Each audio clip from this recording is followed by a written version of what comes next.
Welcome to the next episode of the More People Podcast. I'm Richard Hanwell, Managing Director and today's host. This time we have Chris England, the Director and Owner of PVS Media. Welcome, Chris. Thanks, Richard.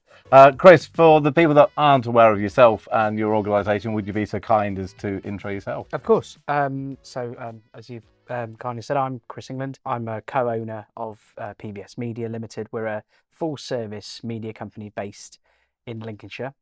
We work with SME all the way up to blue chip businesses throughout the UK and are starting to do some work in Europe, making everything visual from photography to film to green screen, animation, you name it, we make it. Superb. I'm keen to understand the impact of visuals around business and how that's evolved over the last few years. Because like you say, you're working with all manner of different businesses. How has that evolved of late? We've been running our business since 2017. At that point, sort of 2015, 16, people were making bits of video content and social media obviously in full swing. But with visual content, obviously it's ramped up significantly over the last sort of 3 or 4 years, really, since 2019, the pandemic. Things like Zoom and Teams and those sort of things, I mean, in your world, probably would have been used for a period of time, but certainly... It became the norm, didn't it? Yeah, it became normal. And so I think people became more comfortable with getting in front of the lens.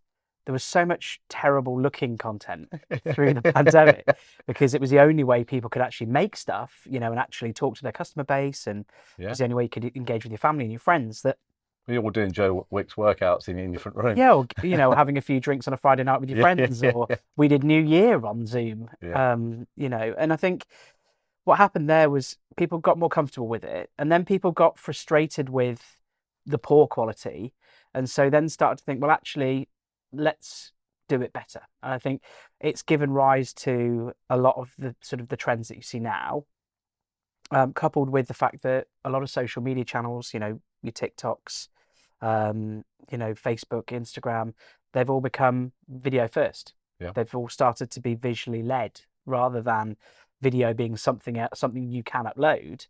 You know, TikTok is only video, you know, and it's growing at an incredible rate.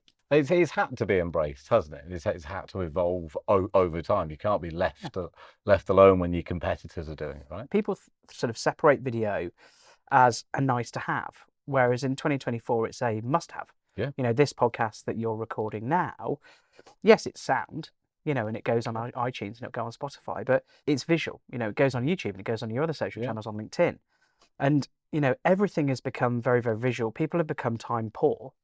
And video is a great way of disseminating, you know, messages in a very, very quick way. And it's super engaging. People are watching 100% more video year on year. If you're not making any right now, you start to be sort of in the minority. You're just left behind, I guess.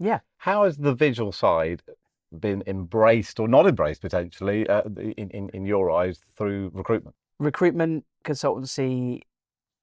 They're using video more, you know, they're using it, you know, like we've said, you know, earlier with Teams and Zoom and things like that. But I think where sort of more forward thinking agencies are going, and I know you've done some of this work yourselves, is actually thinking about, well, people who aren't recruiting, and it's exactly the same in the property market, you know, people who aren't in the market now for a new job or a new house, how can we warm them up and make ourselves relevant to them? The passive audience. Exactly right. So in property, I don't know what the stat is in recruitment, but in property, 95% of people aren't moving now. It's about 5% of the UK population are in the process of moving. So you've got effectively a colder or a warmer or lukewarm market of about 95%. And I would imagine it's probably similar in a recruitment perspective, you know, that sort of number probably around there. So how can we engage with the 95% of people who aren't necessarily looking for a job right now, but when they are interested in looking for a job, they think of us first? And so we need to be thinking about stuff that there's 2 types of content. You've got get content, which is, you know, something that's driving you. So we're selling something now. You know, it's, you know, Ferrari, Porsche, Rolex, you know, we're selling this product, right? Buy this, right? If people aren't in the market to buy that, they're not going to buy it. You know, and it's the same with recruitment. So we need to start thinking about, okay, well, how can we warm up that passive audience? So let's give them FAQs. Let's give them information about what they need to start thinking about. If they are thinking about moving, you know, roles in the next 6, 12, 18 months, what do they need to be doing now?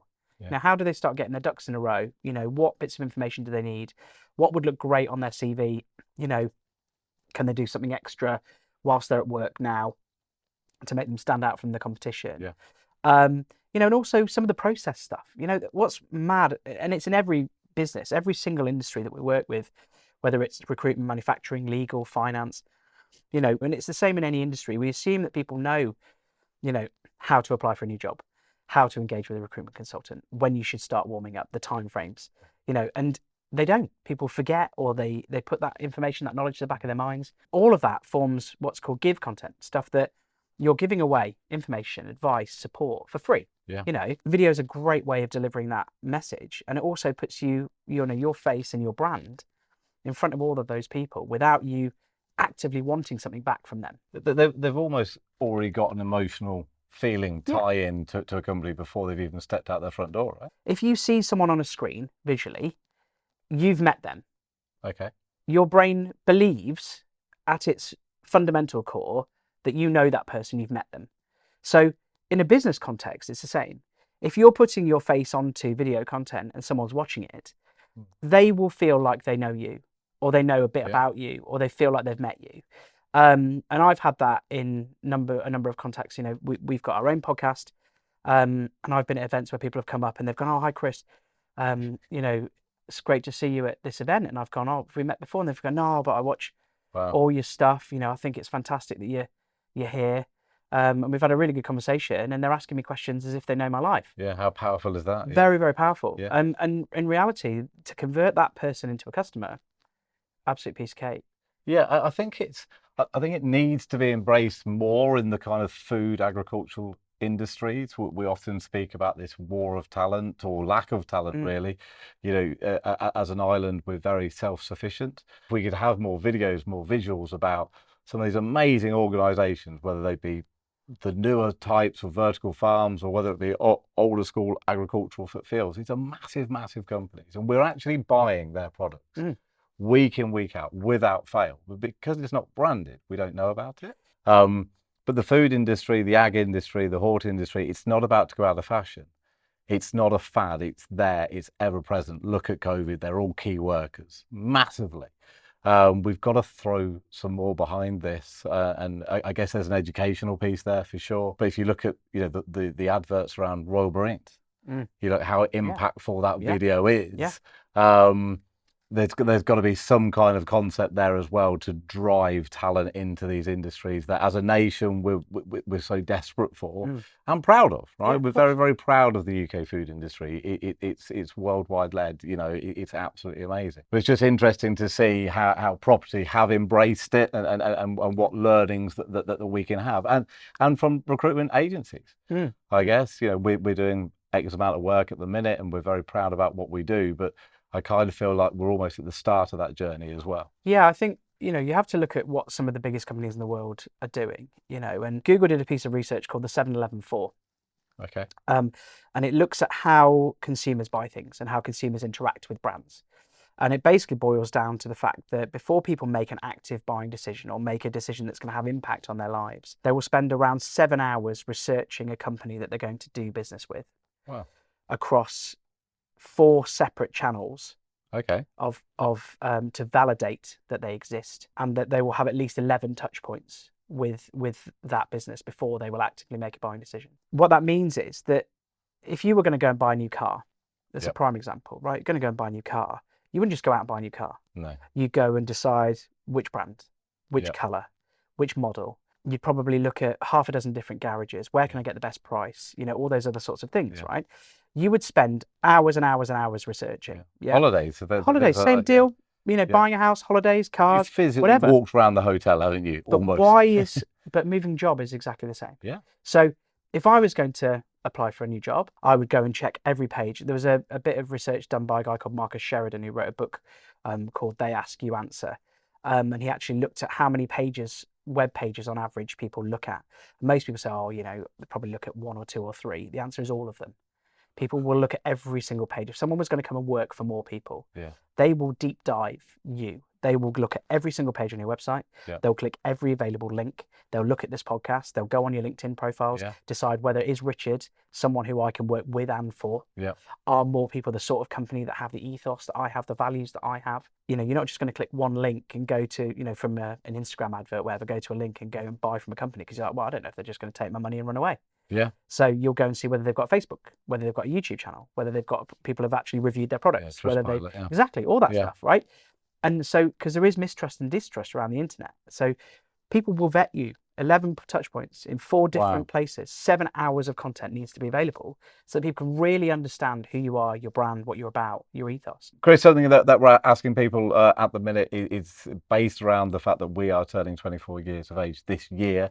And I'm curious to see what one piece of advice you'd give the 24-year-old version of Chris England. Do you know what I would say? I did an English degree, and so I read a lot of literature. Mm-hmm. But what I would probably advise my younger self would be to read more business development books. But I would advise that to any business owner now. You know, I spend a lot of time reading. My wife calls them, if you've seen Cocktail, like Tom Cruise with the self-help books. So she says, oh yeah, you've always got self-help books. Not self-help, but business development books. I think growth. There's so much great stuff out there. You know, there's some really great pieces of literature by Tim Ferriss. You know, Stephen Bartlett's new book is great. You know, people like Gary Vaynerchuk, and that's very visually led. You know, big marketing stuff. I would probably advise to read more business books because actually I feel like they have turbocharged our business. Just 1 or 2 points you get from each one. I think that would be the biggest bit of advice, other than move more, eat less. I think what you just hit there is it's getting to the future faster. Yeah. Isn't it? And there's so much content, there's so much video on there, that there's, you know, audio books, etc. But anything that helps you get to the future faster has got to be a good thing. Yeah. Chris, your star. Thank you so much. You're very welcome. Cheers. Rich.